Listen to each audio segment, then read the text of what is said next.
Sebelum ini, pernahkah kalian berpikir jika timnas Indonesia mampu bertarung ketat dengan tim-tim kuat di Asia saat ini? Jujur aja, pasti enggak kan? Ya udah sama. Dulu ketika timnas main melawan tim kuat, kita hanya berpikir hari ini kalah berapa ya? Atau moga-moga nggak kebantai, itu udah syukur. Tapi sekarang kita bisa melihat dan merasa kalau tim Garuda bisa kok memberikan harapan lebih. Nggak cuma sekedar melawan, bahkan ada kalanya juga bisa menang. Dan sekarang kita bisa melihat timnas Indonesia berdiri sejajar dengan tim-tim kuat Asia untuk kemudian menantang mereka menuju panggung Piala Dunia. Tembok tebalnya tinggal dua, yakni Arab Saudi dan Irak. Dengan kapasitas pemain yang dimiliki, seharusnya Indonesia nggak boleh sama sekali memiliki rasa gentar. Kendati pastinya semua itu juga nggak akan bisa berjalan mudah. Namun di luar itu semua, bisa bersaing sampai di titik ini itu udah sesuatu yang luar biasa, serta patut untuk disyukuri. Dan melihat realita yang ada, wajar sih kalau Indonesia sekarang banyak sekali mendapatkan atensi, termasuk juga soal fans tanah air yang dikenal fanatik bukan main. Mau itu kandang, mau itu tandang, pokoknya selalu ramai dan gak pernah sepi. Sesuatu yang kemudian benar-benar menyita sorotan media-media internasional, di mana salah satunya adalah Fox Sports. Yap, media besar asal Amerika Serikat tersebut bahkan secara khusus pernah meliput fanatisme supporter Indonesia saat di Jepang beberapa waktu yang lalu. Dan media itu pun tak ragu menyebut jika fans timnas Indonesia telah menciptakan keindahan lain di sepak bola, terutama ketika laga kandang yang benar-benar membuat siapapun pasti menguras sisi emosional. Itulah mengapa akan menjadi sesuatu yang sangat indah jika nantinya Indonesia sanggup lolos ke Piala Dunia. Dan hal itu juga yang menjadi keyakinan 3 pelatih top ternama.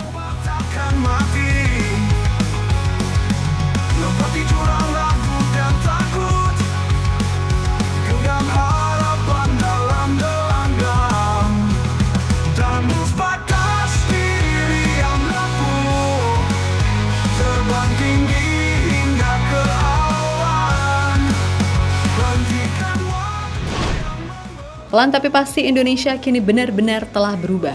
Dari tim yang semula nggak dianggap apa-apa, kini berkembang menjadi salah satu tim yang diperhitungkan di Asia. Tentu nggak ada yang nyangka, tim yang ranking FIFA-nya sekarang di angka 118, punya market value gila-gilaan, serta memiliki pemain-pemain yang merumput di liga-liga ternama Eropa, mulai dari Inggris, Italia, Jerman, Belgia, dan Belanda. Dan semua percaya kalau para pemain benar-benar menyatu sebagai sebuah tim alias chemistry-nya udah terbentuk, maka Indonesia mungkin akan jadi tim yang sulit dihentikan. Memang untuk mencapai level Jepang masih butuh effort lebih, tapi minimal mendekati mereka dari sisi permainan itu bukan sesuatu yang mustahil dilakukan. Yap, ini jelas bukan soal jumawa atau apapun, tapi ini adalah bentuk rasa percaya akan potensi terbaik yang dimiliki timnas Indonesia. Dan faktanya Garuda sekarang benar-benar mulai banyak mendapatkan sorotan, khususnya di kawasan Asia. Yap, tim yang dulu sering dianggap badut bahkan oleh sesama rival ASEAN, kini pelan-pelan mampu menunjukkan progres luar biasa dengan segala dinamika yang mengiringi. Namun dari semua itu, jelas romantisme sepak bola yang dihadirkan fans timnas Indonesia boleh dikatakan adalah salah satu yang terbaik di dunia. Karena coba sebutin satu negara aja selain Indonesia yang all out memberikan dukungan ke timnasnya, bahkan di level kelompok umur sekalipun. Nggak peduli mau yang main itu tim muda atau senior, pokoknya ya udah dukung aja dengan penuh kebanggaan. Iya loh beneran, gak ada di negara manapun khususnya Eropa yang tim kelompok umur juara langsung diarak bagaikan pahlawan. Maka dari itu, wajar jika Ole Rummenigge mengatakan jika fans timnas Indonesia adalah yang terbaik di dunia dan ia udah jatuh cinta sama fans tanah air bahkan sejak pertama kali menginjakkan kaki di Indonesia.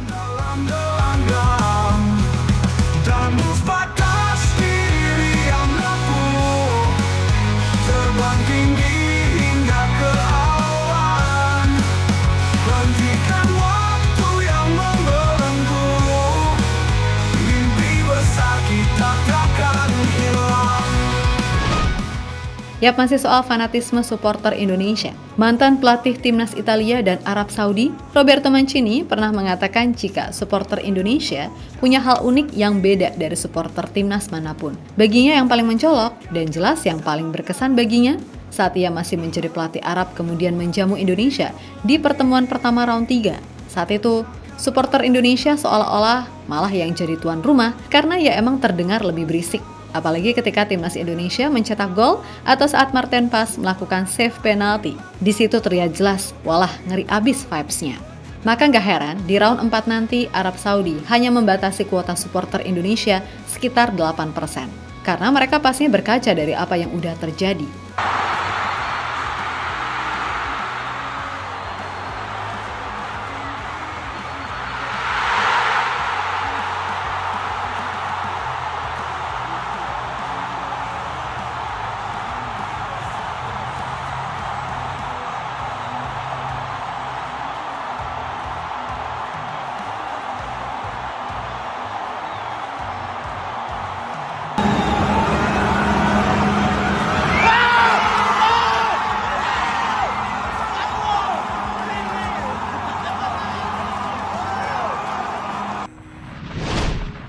Lebih lanjut, apa yang menjadi penilaian Mancini itu juga pernah diulas secara spesial di salah satu media ternama Fox Sports. Yap, media asal Amerika Serikat tersebut pernah dibuat takjub ketika secara langsung meliput gimana ramainya supporter Indonesia saat away ke Jepang di matchday terakhir round 3. Dan meskipun saat itu timnas kalah 6-0, namun semua supporter tetap ada di stadion untuk memberikan support bagi para pemain Indonesia. Hal yang kemudian membuat media tersebut menilai jika supporter Indonesia telah menciptakan keindahan lain di sepak bola yang pastinya akan terasa spesial jika mereka lolos ke Piala Dunia 2026. Yap, sepak bola bukan cuma sekedar gol ataupun menang kalah, karena sepak bola bisa menjadi alat pemersatu yang gak memandang siapapun kamu serta apa latar belakangmu. Dan supporter Indonesia memang udah dikenal fanatik terutama ketika main di kandang. Pokoknya, mau hasilnya menang, imbang, bahkan kalah, sampai detik akhir fans akan tetap berdiri mendampingi pemain apapun yang terjadi.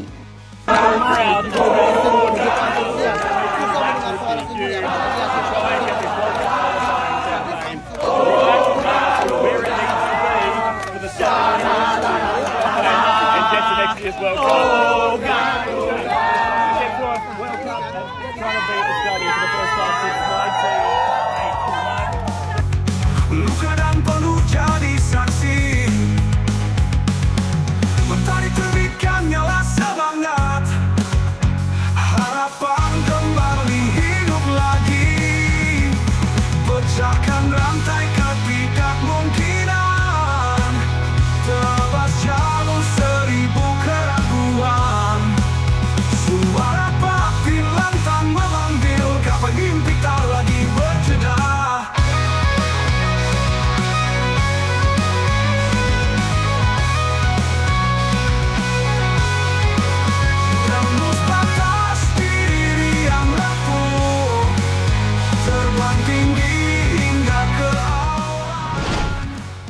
Sementara itu, melihat gimana timnas yang terus berproses, wabil khusus timnas senior yang sedang berjuang mencetak sejarah, nggak bisa dipungkiri kalau tim ini memang mengalami pelonjakan progres yang oke. Terlebih, keberhasilan tim Garuda meladeni tim-tim langganan Piala Dunia membuat citra Indonesia semakin naik. Nah, yang menjadi konsen di sini adalah soal cara bermain Indonesia yang udah mengikuti sepak bola modern.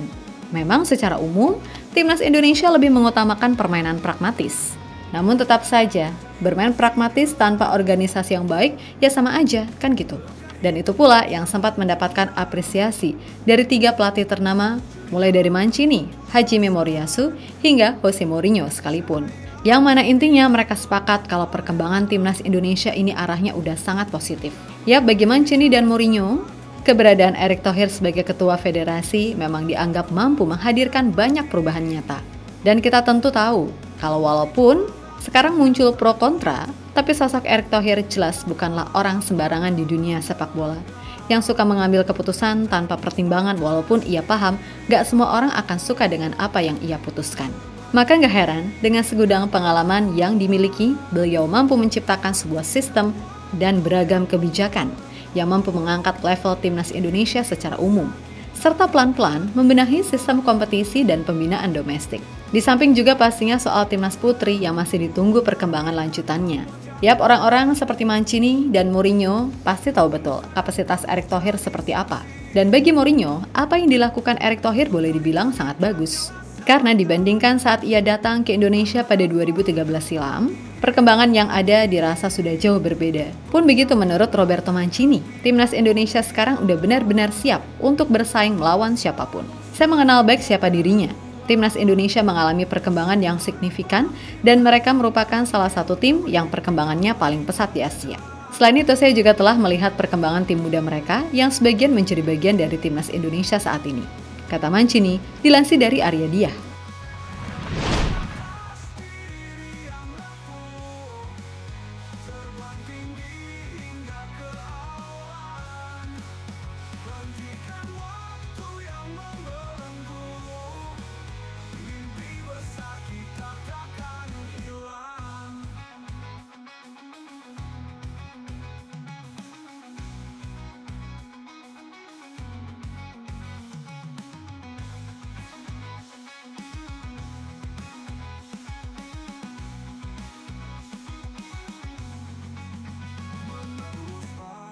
Diri yang rapuh, terbang tinggi hingga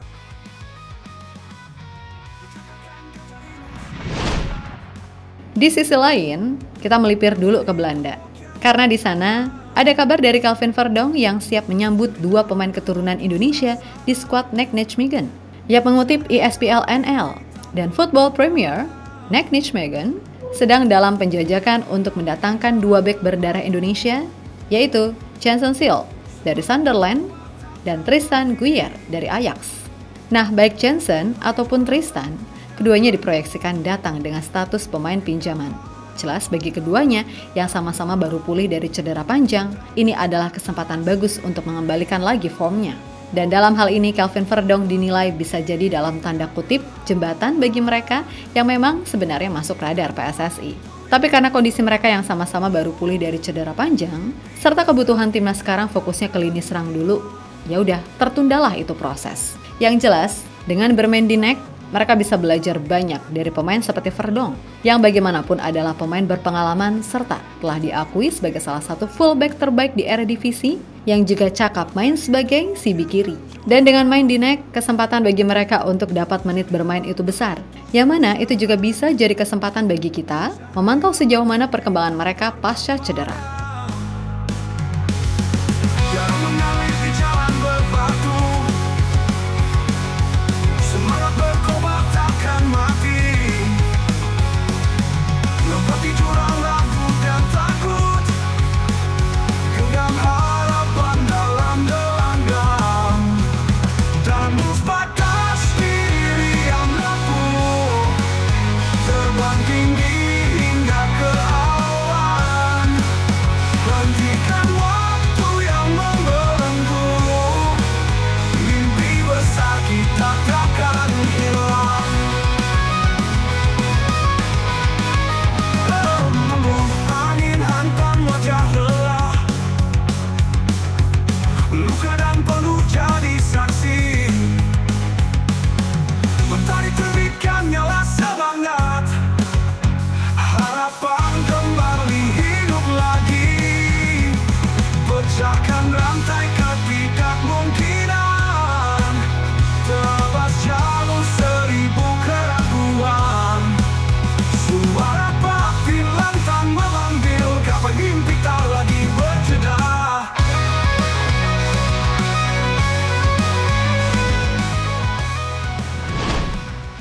Yap, terlepas dari apapun, semoga saja siapapun nanti yang dipercaya tampil oleh Kluivert di round 4 bisa memberikan penampilan maksimal. Terserah mereka-mereka yang memprediksi Indonesia bakal kalah. Ditambah isu-isu seputar non-teknis gimana, itu sekali lagi terserah. Mau pakai data apapun, buat prediksi itu juga terserah. Karena yang pasti, sepak bola terlalu indah jika hanya diukur dari data semata, kan gitu. Toh secara permainan, Indonesia benar-benar udah layak disebut bisa memainkan sepak bola modern. Entah dalam mode menyerang ataupun bertahan, hanya saja tinggal penguatan di chemistry antar pemain. Dan berkaca dari segala yang ada, jalan Indonesia ke Piala Dunia sungguh bukan hal yang mustahil lagi buat didapatkan. Walaupun kita juga harus ingat, jangan hanya karena tinggi angan-angan, terus kita lupa akan realita yang bisa aja tidak sesuai dengan harapan. Maka dari itu, berdoa dan berjuang sampai titik darah penghabisan, dan keluarkan semua kemampuan yang dimiliki. Segala usaha yang dibangun atas dasar harapan yang kuat bisa aja menjadi jalan pembuka bagi semesta untuk membuat Indonesia menembus kejuaraan tinggi sejagat. Jadikan luka dan kesedihan di masa lalu sebagai acuan untuk bergerak maju menembus batas waktu. Tetap semangat Garudaku, jangan jumawa, dan teruslah bersatu padu menuju mimpi itu, kan gitu. Pokoknya fight dulu dan enjoy the moment aja. So buat semua elemen timnas, tetap semangat dan sukses selalu. Oke, kita Garuda. Waktu yang membelenggu, mimpi besar kita